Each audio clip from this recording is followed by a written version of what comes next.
Thank you. I just got to think that Bob Schwartz is coming on as well. So, well, thank you all for being here. This is the first installment of our Temple Teachers program. So this is something very new.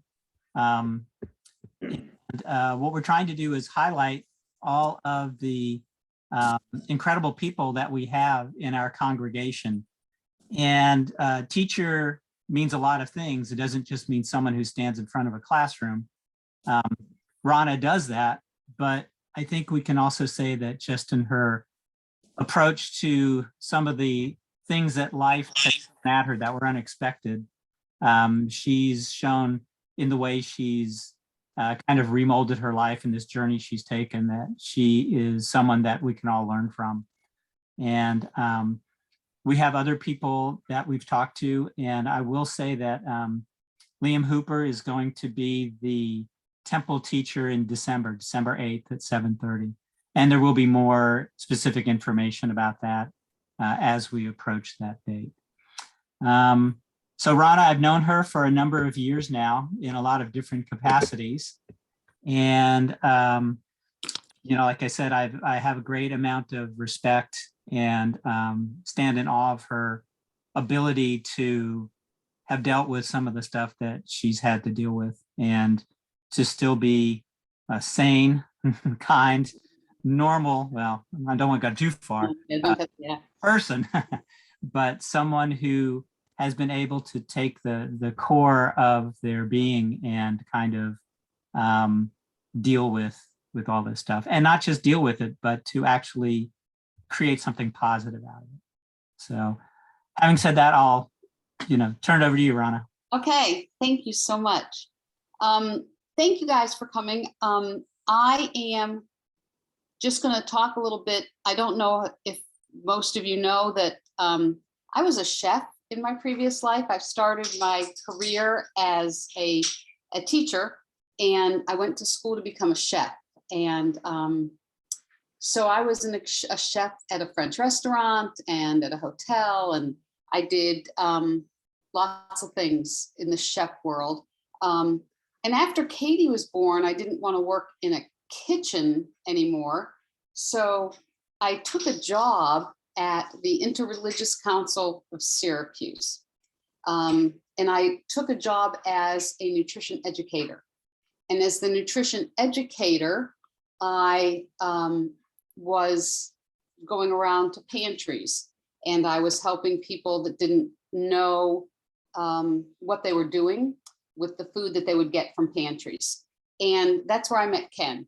And Ken was a food stamp advocate, and I was the nutrition advocate. And we would go to Albany. We lived in New York, and we would go to Albany and we would be advocates. So I started advocating back then within the food world, because I thought it was important, and I learned about those kinds of things. I'm going to share my screen for a second. Let me, there we go. So this is the picture that we did when we had the program with the comic books. And this was my interpretation of Lech Lecha. Ken and I came to North Carolina without knowing anybody. I came as the executive chef. I was working for Marriott, and I came to be the executive chef at Moses Cone Hospital. And we actually bought our house and moved down here without knowing anybody. We felt like we were in the witness protection program, because we could make up stories about where we came from and who we were, but we came down here on faith. We bought a house. Neither one of us had jobs. Bought a house and just came here. And we eventually made this our home. It's been 25 years since we came down here. So fast forward, let me go to the next page.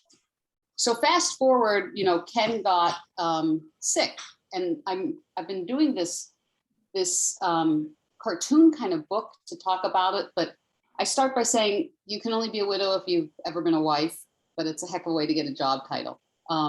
I was a wife, I was a care partner, and I'll tell you one thing is true, that few people that are care partners when you assume that role, you are changed forever. So I like to say that Ken didn't make me a widow, his disease did. And the journey was just typical of other journeys in the world of dementia, but it was our journey. So, you know, it was 11 years that he was sick, and a lot of people didn't know because he never came to Temple. And after he was sick, I started bringing him to Temple, but there was no definitive date. I figured we were walking a labyrinth. I look back at some of the things that we did, and, you know, I saw this man that I fell in love with, and we had said, you know, for better, for worse, in sickness and in health, but he started doing strange things. He was a private investigator who became strange. He started spending money that he never did that in our life. So as we went on, let me go to the next page. He got this disease. It was called FTD. So everybody, when you say to them FTD, they say, oh, the flowers. It's frontotemporal dementia. It was a behavioral variant. He had blank stares. And I like to tell folks that dementia is like Campbell's soup. Campbell's soup is the title. Campbell's soup is the brand. And FTD is one of the flavors. Alzheimer's is a flavor of dementia. Alzheimer's is like chicken noodle. FTD is like cream of mushroom. So it's just a different type of dementia. And his dementia was progressive, obsessive with repetitive behavior, impulse, really socially inappropriate. If you ever saw him at the beginning of his disease, when he would come to Temple, he would say things out loud. He would say things about people as they walked past him. And this disease causes atrophy of the brain at twice the rate of Alzheimer's. So it's not a pleasant disease to deal with. He had unusual behaviors. He would get himself dressed in the morning with 7 shirts and 3 pairs of pants, or he wouldn't change his clothes. I had to buy different color underwear to make sure he changed his clothes every day. And finally, one year he went missing, took the dogs for a walk. We had a silver alert. Rabbi Mark called me and said, let me come sit with you. And I said, you know what? I've already lost my husband to dementia. I just want to get my dogs back. We found him at 11 o'clock that night. And that was more of the start of our journey that we kept going on. So I think of it now as just having these exploding memories. And a lot of people said I've become this Wonder Woman. So the thing that's going on, I just want to talk about, you know, Ken died in March, and of the year that he died, we opened our memory care at Salem Town, and I was working at Salem Town as a chef in the kitchen. You know, I was doing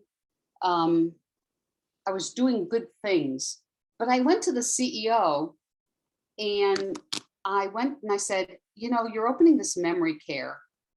Can I run it for you? I've done this. I can help families. I had started a support group. And one of the things, and this is, I said to the rabbi, I said, you know, how do you deal with dementia? How do you do this? And I got a book, and it's caring for ourselves and it's caring for our parents, but it says in there, and I use this quote all the time now when I talk to people, the Talmud says, respect an old man who has lost his learning. Remember that the fragments of the tablets broken by Moses were preserved alongside the new. So to me, it was Ken's broken fragments. I looked at Ken as having broken fragments, but he was still Ken, and he was still just as good as the man that I had married, who was still my husband. So I knew that I could do something with what I learned during my journey with Ken. And one of the things he taught me was that he didn't care to come to Temple when he was not a man with dementia. However, he showed up at Temple and knew all the songs and knew all the prayers. And he loved the classical reform service that we did one year. He adored it because that's what he grew up with. And all of a sudden he found his Judaism again. And the rabbi got chills because the last thing that Ken did was say the Shema. Ken wasn't talking at the end, and he wasn't speaking. And every so often he would sing. And when the rabbi came to the house, he sang the Shema. So for me, that was the most wonderful thing. That was a beautiful gift. That was the last thing he did. But I take what I learned from Ken, and now I'm the manager of a memory care, and I'm somebody that works for the Alzheimer's Association, and I do the walks and I raise money, and I'm an advocate. I've gone to Washington. So when I was an advocate with Ken, I would go to Albany. Now I get to go to Washington, and I get to be an advocate to talk about being a caregiver, being a care partner, things like that. So the blessing that I received from Ken was finding a new career and making this passion that I have as an advocate, as a teacher, as somebody that can be out there to help other families. The families that I help, I don't realize I get what I do, but the families that I help, I was there. I was one of them. And, you know, in a nursing home, you don't always get that. You get these, I've been a nurse, I've worked with Alzheimer's, but I've actually been a family and I've lost somebody. So I'm walking the journey in their shoes with them. I'll go to the hospital. I just was given a commendation at work because I don't think people should go to the hospital alone. You've got dementia. Why would you put a dementia person that falls in an ambulance and send them to a hospital? So I go with them. And during COVID, I would get yelled at for, you can't go in the hospital, there's COVID. You can't be that person. And I would get all the way to the door of the hospital with them. And I would just beg them to please take care of this person and please call me because I couldn't go inside with them. I love my residents. A family was away in Virginia when their loved one was in the hospital. I spent the weekend with them because I was their family. I couldn't let them be alone. They had them tied down to a bed because they're allowed to do that in hospital. They had them in a vest, strapped down to a bed. I just said no. I came in and I spent the whole weekend with her so that she could not be tied down in a bed because she wandered. I went with somebody and sat and ate with them. And I got there after work one day and the nurse came in and said, he won't eat. He doesn't eat at all. How did you get him to eat? I said, I sit with him every day and eat. He's my friend. I sit with him every day. He knows who I am. He doesn't know you. So of course he's going to sit and eat with me because I'm his friend that sits and eats lunch with him every day. I've also had some of my residents stop the doctors and ask them if they are married and if they want a new wife because I'm such a nice person and I'm looking for a husband. And they're very funny because they don't, they're in the hospital. They think, oh, she's single. Don't you want to date her? She's a nice lady. But it's, for me, I found what I was meant to do now. So I've gone from this being a food advocate and caring, and I still fuss about hunger and I still have that passion. But now to be able to have this passion about helping families with dementia. I was the state chair for the Longest Day campaign for the Alzheimer's Association.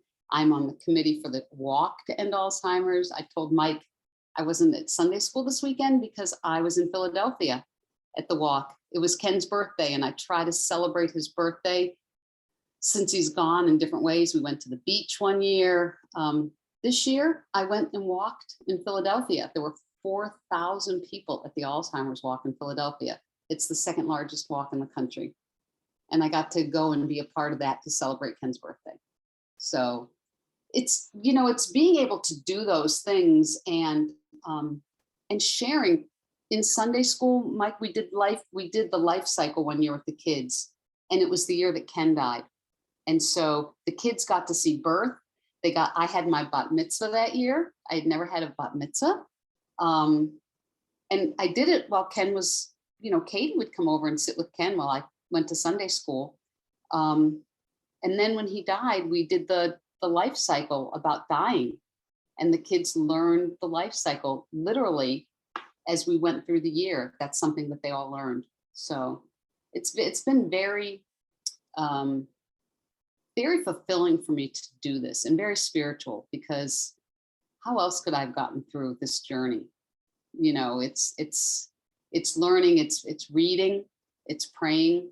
My uncle went every day to temple after my grandmother died to read her name and to do everything. And I thought, I can be at temple every Friday for Ken, when we have services. We went on a retreat with the rabbi. They didn't tell me that we were going to be praying 3 times a day at the retreat, and that I had to do it 3 times a day. And my mind was blown. But I have a little prayer that I hold, a prayer glass that has Ken's ashes in it. And I sit and hold my prayer glass with Ken's ashes in it when I pray. So that's what I get to do with my life now. I get to help people. I get to help families. I get to live this phenomenal life of just doing what I get to do, being with my Sunday school kids and helping I get this both spectrums. I get my little kids and I get my seniors, and I'm with the families. This is the first year that I'm not going to be there for Thanksgiving. I think I may end up being there, but I get to be with them because I'm family to them now. So what kind of questions do you guys have? Does anybody have any kind of questions they want to ask me? Because I'll tell you what, this is National Caregivers Month, and it's National Alzheimer's Awareness Month. And being a caregiver is no picnic. So. Well, I have a couple of things Okay. for you, Rona, and 2 of them are just memories I have. You may remember that at one time, Ken was one of my adult Hebrew students, and his Hebrew skills were actually pretty good. And he enjoyed singing the prayers in class. But I knew that something was a little bit off, because in the middle of class, he would pull out his cell phone while he was sitting there in the front row, and he would check his messages. Every now and then he might say something. So I thought, that's not, something's not quite right there. The other memory I have is when we had the memorial for him at the temple, just amazed by the number of people that were there and the different stories about his life, because he led a pretty incredible life. Those were the 2 memories I had. So here's a guy, I met this guy, I was 40 when we got married. We had been together for 10 years, but I said we came down on the witness protection program because we weren't married when we came down, but I had transferred with Marriott, and I took Ken's name, and I had no legal papers with my name on it that said Klein, and Moses Cone Hospital and Marriott just said, oh yeah, you said you were getting married. Your name's Klein. We don't need any proof. And so I just changed my name to Klein. And we were down here, and I was a Klein for way longer than 6 months before we were married. So that's why we said to people, witness protection, nobody knew where I was. My name was changed.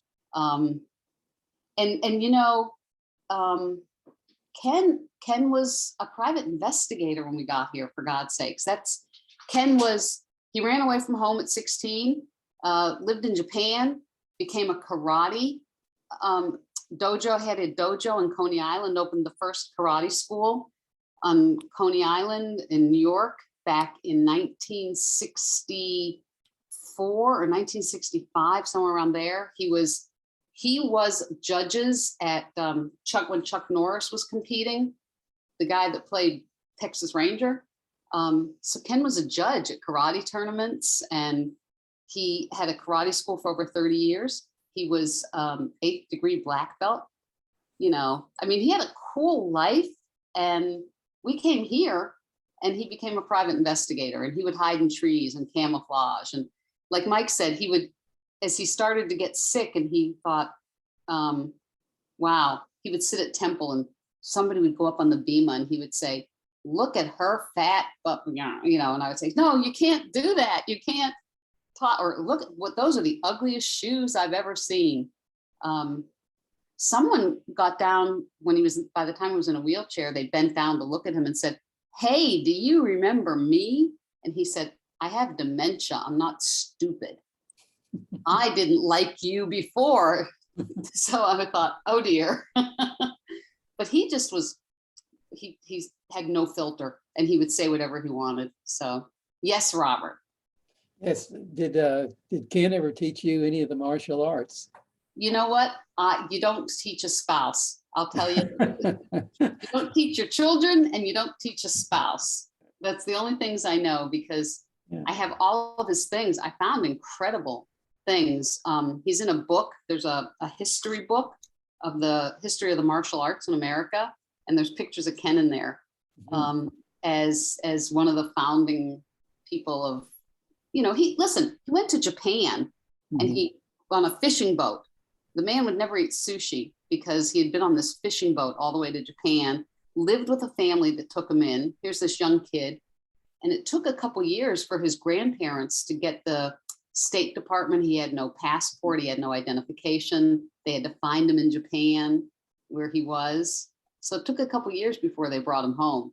So Well, I remember seeing the films when you showed those. yeah, he did his karate. I mean, I have good videos of him teaching self-defense and having all the katas that he did, but man, I would have loved to have learned some of that. I have a picture of him. He's jumping to do a kick and he's as high as my kitchen counter. That's how high he is up off the ground. So you didn't mess with Ken. But then again, he was a rifle instructor for the Boy Scouts. He was a hunter safety instructor, a guy that went camping, a Jewish guy that went camping, worked on cars. And one of the early signs of him being sick was shooting a hole in the living room floor. He was cleaning his gun. And if you want to be terrified, I went to sleep one night and I heard a gunshot in the living room. And it was Ken cleaning his gun and not realizing there were bullets in it. So I can share now with families things to do. I've lived through it and I can say, this is what you have to do, or make sure you get, this is my best caregiver that I tell somebody that's a caregiver. The medical alert bracelets that say, I have diabetes or I have such and such. I wore a medical alert bracelet that said I was a caregiver. Because if something happened to me, then nobody would know, like that there's somebody that I was a caregiver for. Katie wasn't here. She didn't live in the house. I was a caregiver for this man, and my medical alert bracelet said caregiver for this number person, and please locate him. So I give that advice to families all the time that are caregivers. If you have someone a loved one that you ever have to be a caregiver for, make sure. I had a sign in my window in my car also that said I was a caregiver for medical alert in case I was in a car accident. So yes. We can't hear you. There, can you hear me now? Yes, ma'am. I think this whole program was set up so that I would realize that someone whom I had seen for years and years at the temple, whom I thought was just a school teacher for the Sunday school, had this amazing life. I never would have guessed what kind of life he lived, especially the cooking and the positions that you've achieved at Marriott. I mean, that's big time. And then fast forward to your finding someone at age 40 whom you fell in love with. You have so many ways to teach me. My parents are gone. My husband's parents are gone. But because we are the age that we are, many of our friends are beginning to either show evidence of Alzheimer's or recently died from it.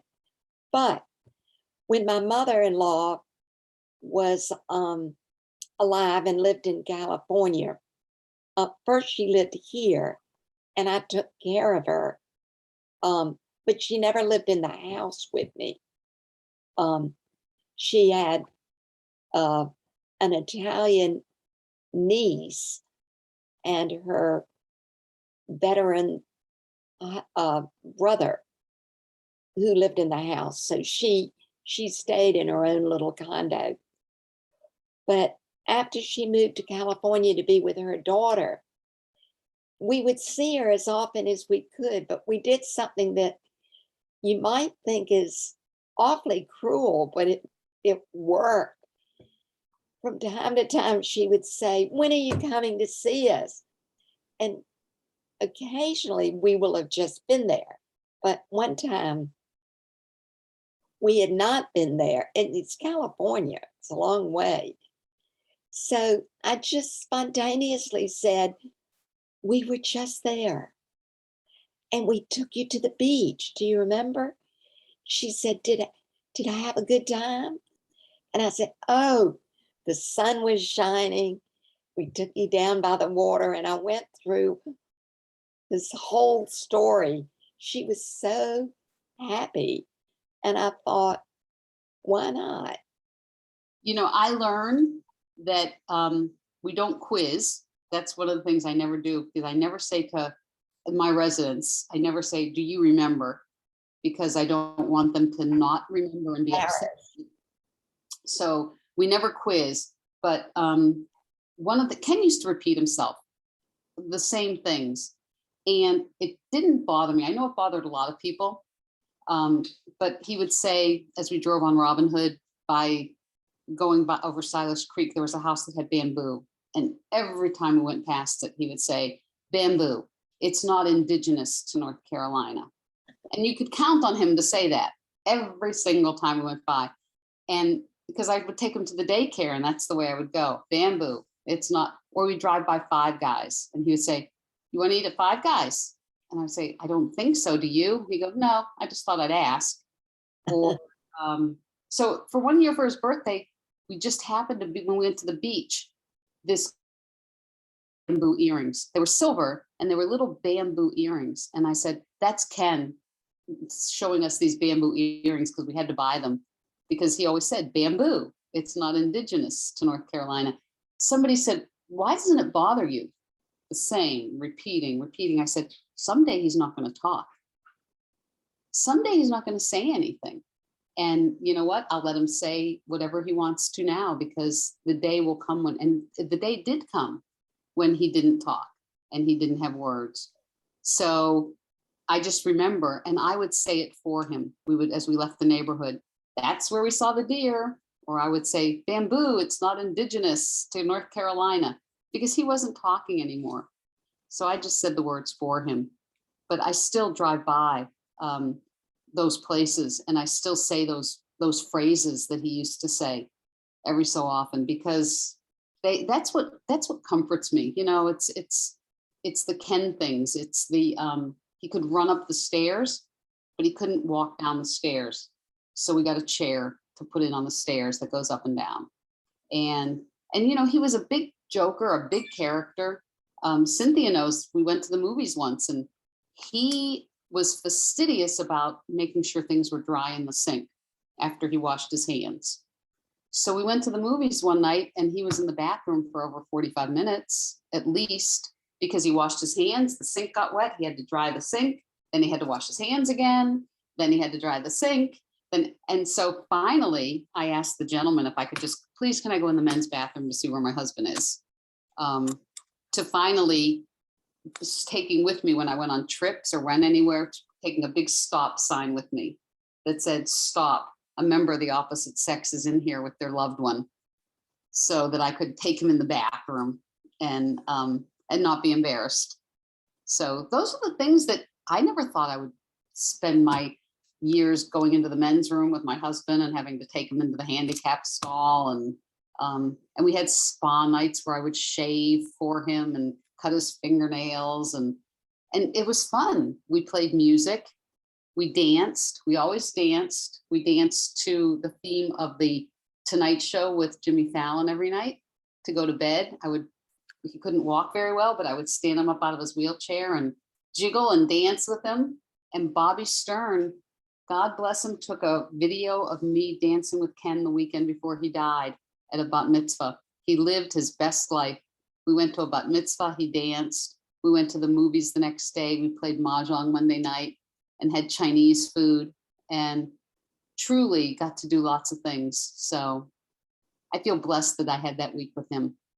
And that was it, because the hospice nurse came and said, oh no, he's dying. And I said, no, he isn't. He's not sick, right? Here's a man that's in a wheelchair, doesn't talk.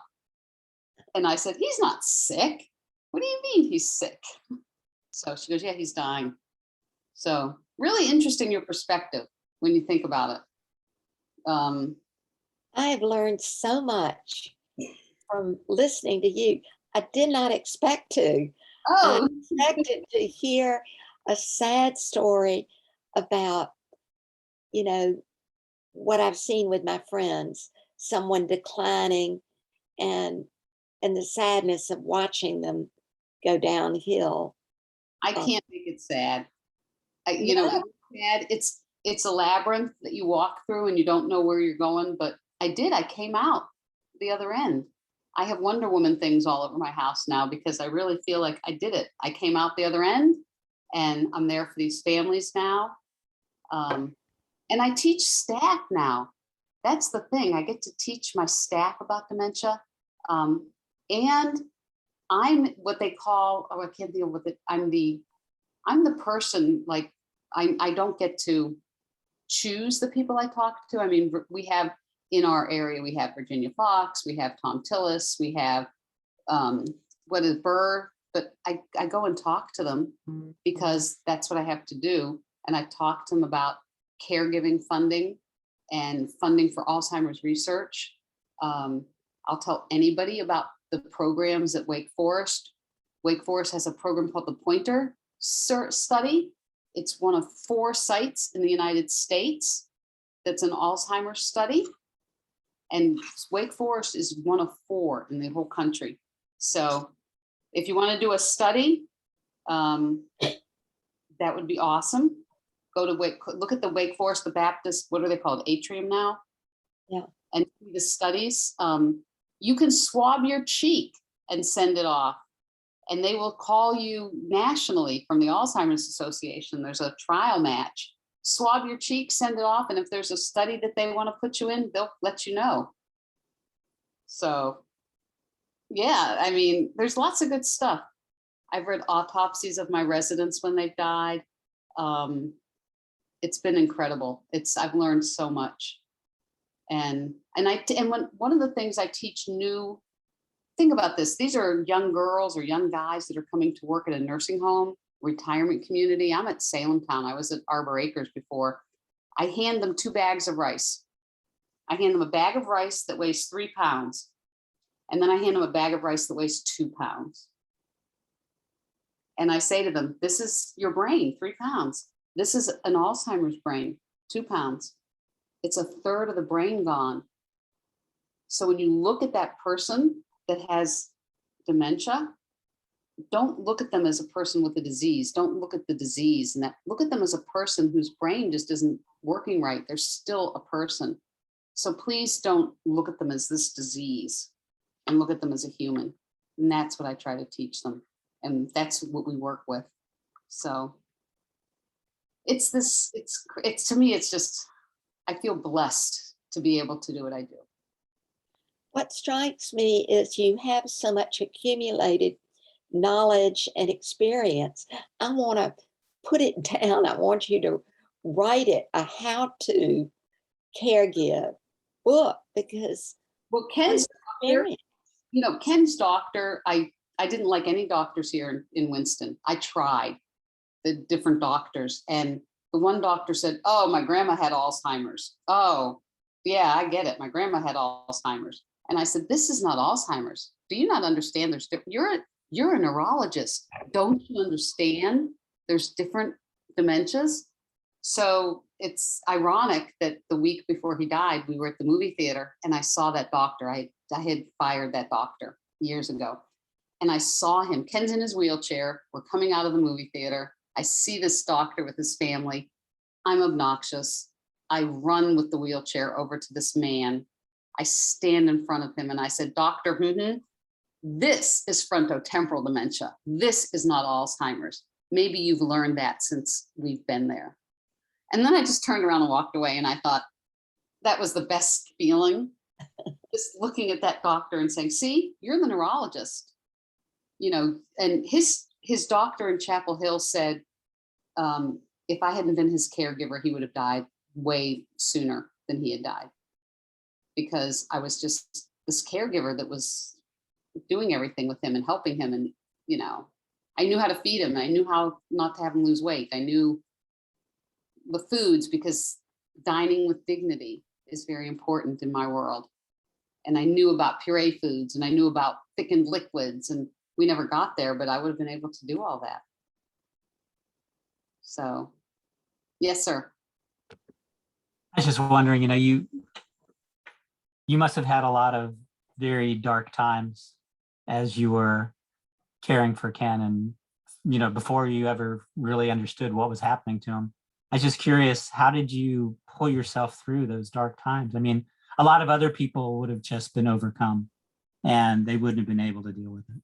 Well, I did go to see a divorce attorney when he was first sick. Like, I didn't know he was sick. I just thought, what is wrong with this man? He's not the man I was married to. Maybe he's lying. He doesn't know what he's doing. Something. I went and saw a divorce attorney, but I had to find one not in Forsyth County, because he worked for almost every divorce attorney in Forsyth County as a private detective. And I had an appointment to go and see him. And I thought, wow, if I had done that and divorced him, then who would have taken care of him? Because he looked at me, this was our second marriage. He looked at me and he said, I'm so happy that you're my wife and not the other one, because she would have never taken care of me. There was one time I asked the rabbi, I said, this is unfair. I don't get it. But I didn't hold on to it, because you can't, if you hold on to it, you can't move forward. So there were things that he did at the beginning that I didn't understand. I didn't know that he shoplifted. That was a fun thing. I found tons of stuff in his workshop that he had just put in his pockets at Lowe's or at Walmart or any of those things. And I took back to Walmart. He had bought automotive supply stuff, oils and potions and whatever you buy for your car. I took them all back to Walmart with him one day. Took them back to Walmart. We got like almost $200 back credit. And we're getting ready to walk out of the store. And he said, hey, let's go back to automotive and see if there's anything we need to buy. Like, really? You just, I would take him to the doctors. I had to get the guns because he had guns in the house. I had to get the guns out of the house. He wouldn't give up his guns. He just thought, I need the guns. I'm a private investigator. I need to be able to carry a gun. So I got all the bullets out of the house. So if the guns were in the house, there was no ammunition. And he didn't know that. So that was cool that, I could do that. He thought he had to renew his carry permit because he was also a security guard, and he would, a bodyguard, and he would do that kind of stuff. And I said, you don't need to renew your carry permit. He goes, yes, but I called the county and said, the doctor says not to renew his carry permit. And she said, well, I said, he wants to come down. He made an appointment. He called. He still knew enough to call and make an appointment. And I said, we can't do this. She said, if he hands me money and comes up to the window, we have to do it. I said, I have a note from his doctor. Please don't do this. Please don't renew this. We went to the court. We went to wherever it is you go here, got to the door of the building. And he looked at me and he said, I don't need a gun, do I? I said, no. He goes, okay, then let's not do this. And I said, well, let's go get some ice cream then. He said, good idea. And that was the end of it. He never asked again. So something clicked. But if I had kept fighting him and saying, no, no, no, But I took him down there and he stood at the door and he thought for a second and said, no, I don't need to do this. You know, I thought, oh, thank God. Because otherwise, what would he have done? There was no, listen, the hardest thing for me, I cried. He sat there when I sold all of his guns.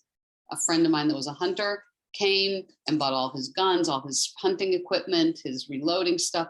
And I sat there crying. And he just sat there and watched them take it all out of the house and didn't have a single emotion. And I thought, I'm the one crying like a baby because there goes everything that he was. And he doesn't even notice it. It didn't come, nothing. So, you know, those are the things that I remember, those hard things, but I can let go of things now. It's easier. It's, Grandpa Kenny doesn't talk anymore. He's the same Grandpa Kenny as before, but he stopped talking. And we would see his granddaughter when we see her. And all of you that know, we went to Disney World every month. That was like his treat. He loved, we would go on Thursday afternoon, spend Friday at Disney World, come home Saturday after lunch so that I could be back in time to teach Sunday school on Sunday. That was a crazy couple years of driving back and forth to Disney World. And we stayed at the same hotel and they knew us, and everybody in the park knew us when we would get there. All the people that worked in the park, all the cast members, they would, oh, here they are. And they knew us and we became friends with cast members. And we didn't go on rides, we walked around the park. And he loved meeting characters, and that was an enjoyable time for him. So yeah, I mean, that's what we did. It's crazy the things that we did. We went to Alaska, we went to San Francisco. I went to Israel right as he was sick. And he called me while I was there, and I knew that there was something really wrong because he called me in Israel and he said, hey, hun, I'm at Walmart. Do you need anything? And I said, I'm in Israel. He goes, oh, just check him. Just check him. I said, okay. So I knew something was more wrong than right. But you don't know. How aware was he of what was going on, like of how he was changing?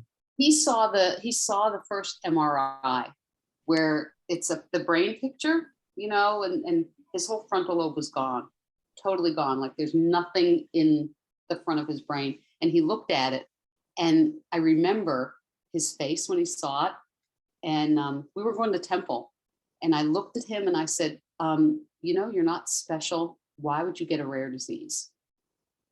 And he just started laughing. He goes, I guess I am special because it was a rare disease. And he just laughed about it. But we were on our way to Temple that night, and I just remember that conversation with him. How old was he at that point? How old was he? He was in his 60s. So he From was that point to his death, how long? so from the diagnosis to his death was 7 years, but there was 3 years before that. He, at his daughter's wedding, had started, and that was a good 10 years before he died. He had started having problems. He didn't remember. We had something, we went somewhere with someone, and my daughter's was in college, and her boyfriend came for dinner, and we talked about it like a week later, and he said, who was here? I don't remember him. When did he come here? And so my brother came to visit, and Ken used his GPS everywhere he went. And my brother came back and said, we went down the street to the grocery store, and he was using the GPS. What's wrong with your husband? I said, oh, he's joking with you. He knows how to get home. No, he didn't have a clue how to get home. I looked at the credit card statements, and he was buying gas because he was driving and had no clue where he was going. He was going through tanks of gas, and he was on his GPS. So I didn't know all those things. And then his boss started sending another private investigator out to watch Ken while he was doing his private investigating, because we knew something was wrong. So you don't know. Is it depression? Is it old age? Well, I've learned a lot since then. Is it a vitamin deficiency? Is it dehydration? You know, it could be anything, but you learn and you don't want to admit it. And the knowledge of knowing that he was sick, he knew he was sick. And he said, this is just not fair.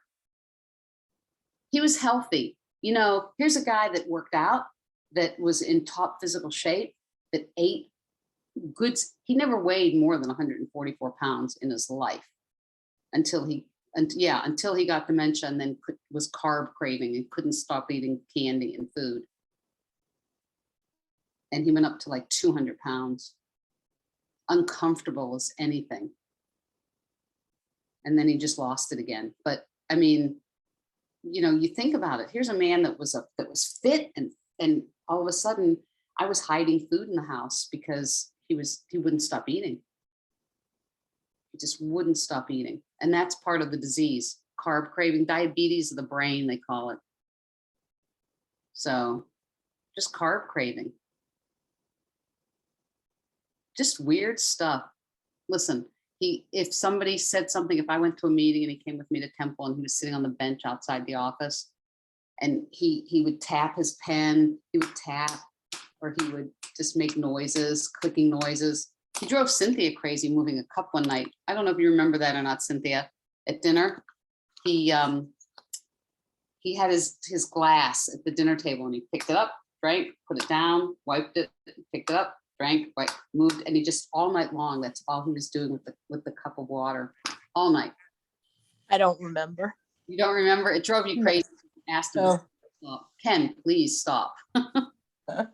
But he didn't, you know, he didn't know he was doing it. He didn't know he was doing it. Well, I was gonna say that for those of you that don't know, Rona and I are best friends, and being on that journey with Ken and Rona and Rona's daughter Katie, it was something to witness. And as a matter of fact, I was talking about you're trying to educate the neurologist in town. Just yesterday, I was talking about that to the physical therapist that was here at the house with me yesterday. She was talking, we were talking about patients and the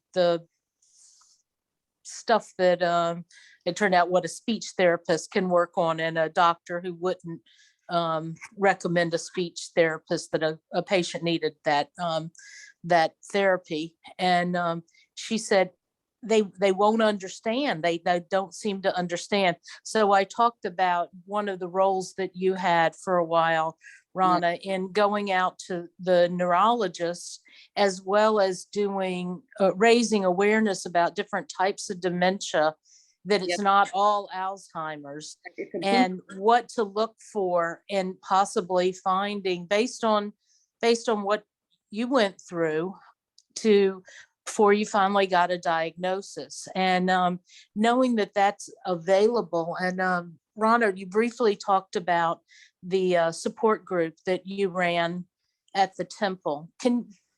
Would you like to talk a little bit more about that, because you just touched on it, and I think what you did there was really just so wonderful and valuable. And if you could share some of that. The Association for Frontotemporal Dementia, actually this week while I was up in Philadelphia, it's right outside of King of Prussia, I actually went to the Frontotemporal Dementia Association and got to see the office that I've been working with for over 10 years. So they allowed me to have a support group. Alzheimer's did not allow me to have a support group until Ken was dead for a year. So Alzheimer's doesn't believe that you can be a good support group person or volunteer after you've been a caregiver, like a hands-on caregiver, for a full year after you lose your loved one. They want you to grieve, and they want you to just be okay. But frontotemporal dementia, I did that support group. It was every month. I didn't know anything about running a support group, and I put flyers out, and I went all around town to every dementia place, every neurology place that I could find in town, put flyers out. And one of the this man called me. He came to one of my first support groups. He is the owner of the Piedmont Health Home Health Association. And he said, everywhere I go, I see this frontotemporal dementia support group with Rona Klein. He said, it's in every office that I go to. He said, I've never seen a blast like this. And I had people coming from Mount Airy, Elkin, I had one person coming from Statesville, because it's a different disease than Alzheimer's. It wasn't memory based. So you have to understand Ken's disease, his memory was great. It was great, but it was behavior. And so we all talked about it. I became very good friends with all the people in the support group. I'm still friends with them all. And COVID really destroyed our support group ability because COVID was just too hard to be on Zoom for support groups. But they became my friends, and Ken would come with me to the support group meetings, and he'd sit there and he listened to everybody else talk, and sometimes he shared, and then other people would bring their spouses.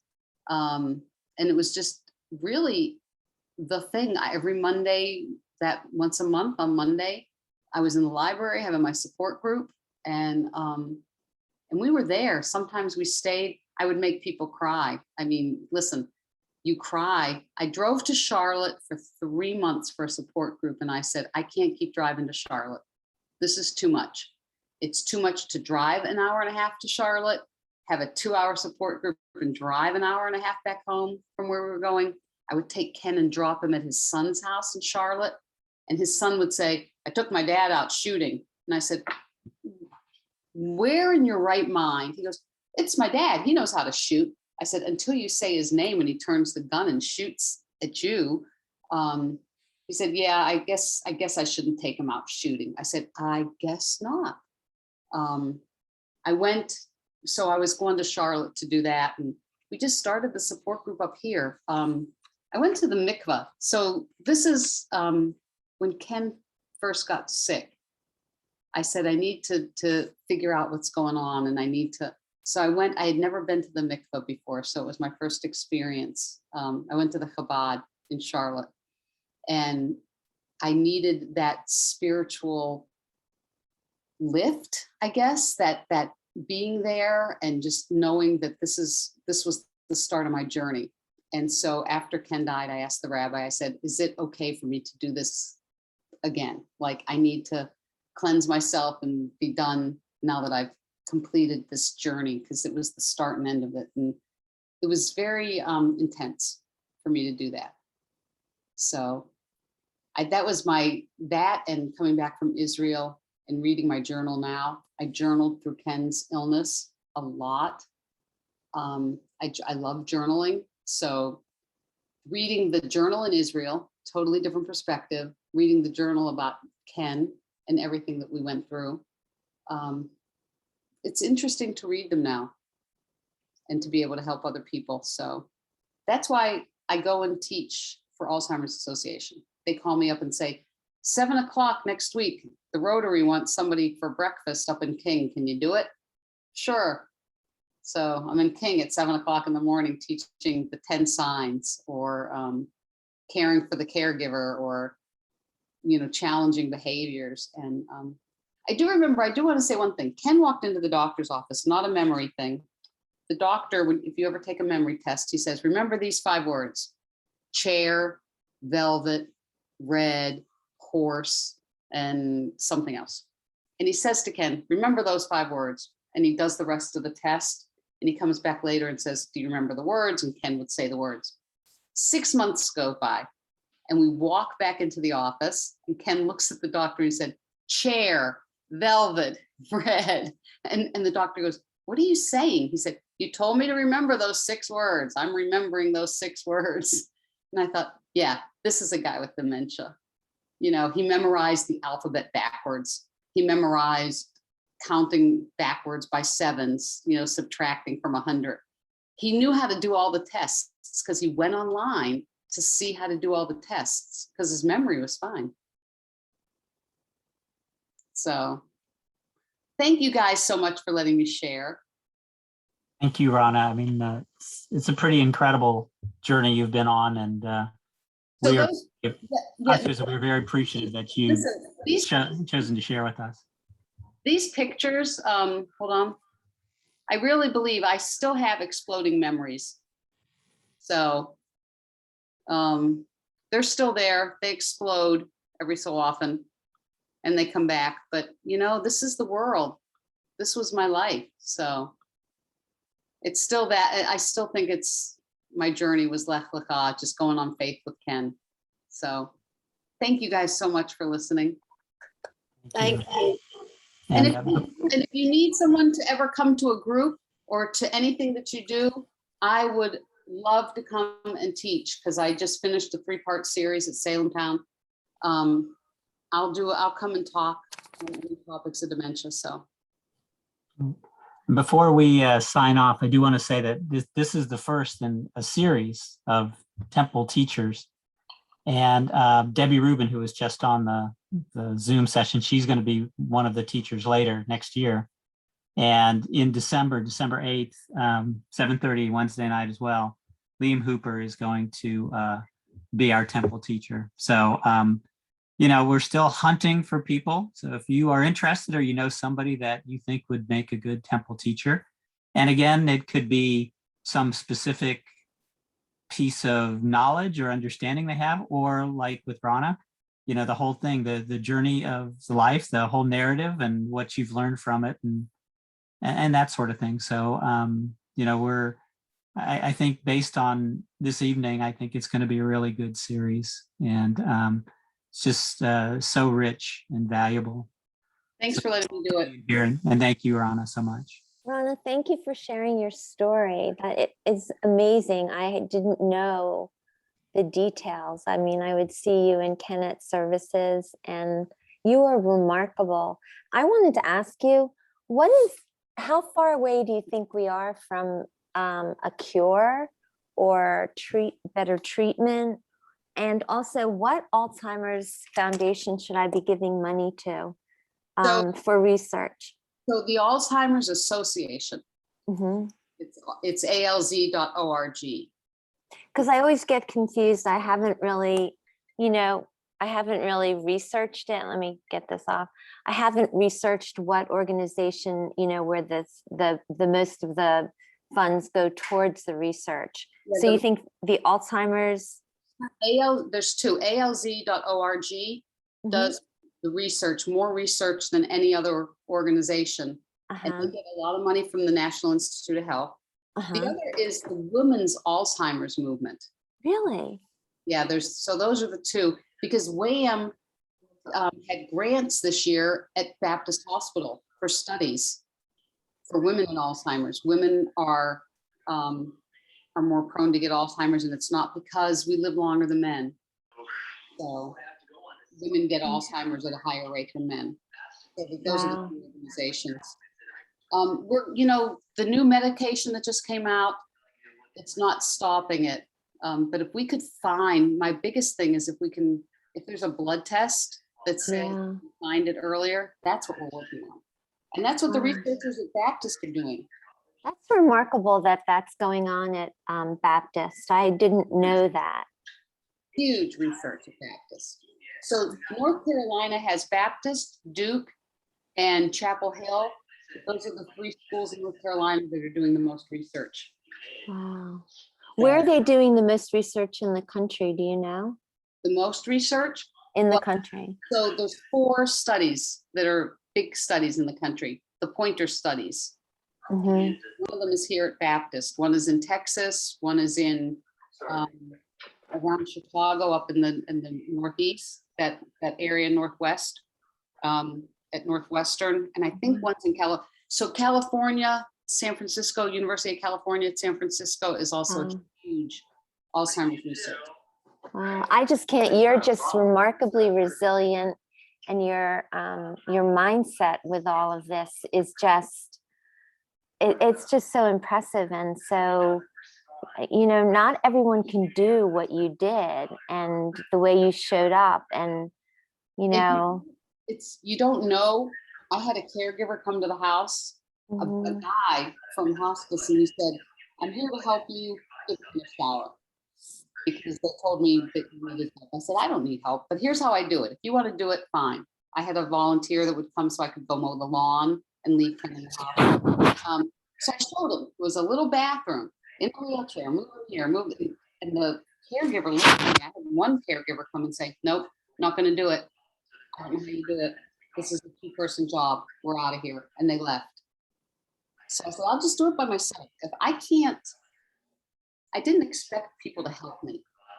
Wow. You know, I never expected people to help me. So I just did it. And I didn't know what I was doing because my sister said, you did so much. And I didn't realize what I was doing. Can I add Wow. one thing about Rona? Mhm. When Rona took on the position, she moved from the food service area at Salem Town to taking on the memory care, becoming the manager of memory care at Salem Town. There were a lot of us who were very worried about her.